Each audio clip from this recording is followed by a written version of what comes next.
एक राजा के दरबार में एक बुद्धिमान मंत्री था जिसके पास हर समस्या का हल था। राजा अपने इस मंत्री से बिना पूछे कोई भी बड़ा फैसला नहीं लेता। इस मंत्री से राज दरबार के अन्य लोग जलन रखते थे।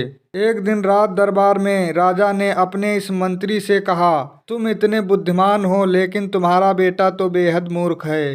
राजा की ये बात मंत्री को अच्छी नहीं लगी और मंत्री ने राजा से पूछा, महाराज आप ऐसा क्यों बोल रहे हैं? आखिर आपको ऐसा क्यों लगता है कि मेरा बेटा मूर्ख है? राजा ने कहा, मैं रोज सुबह जब जनता से मिलने के लिए जाता हूँ वहाँ पर तुम्हारा बेटा भी होता है और मैं रोज तुम्हारे बेटे से ये पूछता हूँ कि सोना और चांदी में से कौन सी चीज़ सबसे ज़्यादा कीमती है।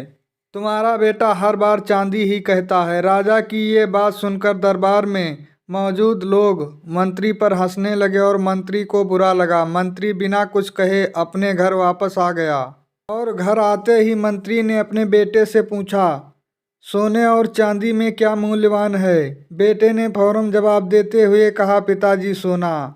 मंत्री ने बेटे से कहा, तुम्हें जब पता है कि सोना धातु कीमती है तो तुम क्यों राजा को गलत जवाब देते हो और चांदी को कीमती धातु कहते हो? बेटे ने कहा, पिताजी राजा रोज सुबह बाजार में आकर प्रजा से मिलते हैं और रोज मुझे बुलाकर मेरे सामने दो सिक्के रखते हैं जिनमें से एक चांदी का होता है और एक सोने का।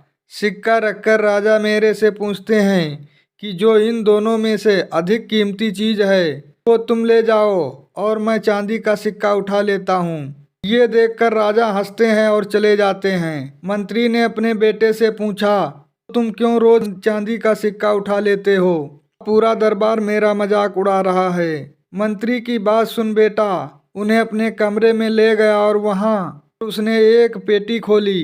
पेटी चांदी के सिक्कों से भरी हुई थी। इतनी सारी चांदी देखकर मंत्री हैरान हो गया। बेटे ने कहा, पिताजी जो सिक्का राजा मुझे देते हैं ये सब वही हैं। जिस दिन मैंने राजा को सही उत्तर दे दिया राजा मुझसे ये सवाल पूछना बंद कर देंगे और मुझे एक सिक्का मिलना बंद हो जाएगा। ऐसा होने से मेरा नुकसान होगा। अगले दिन मंत्री ने अपने बेटे की चतुराई राजा को बताई और राजा मंत्री के बेटे की चालाकी से बेहद ही प्रभावित हुआ। इस कहानी की सीख, हमें अपनी काबिलियत का दिखावा नहीं करना चाहिए। समय आने पर अपने आप ही सबको पता चल जाता है कि आप कितने काबिल हैं।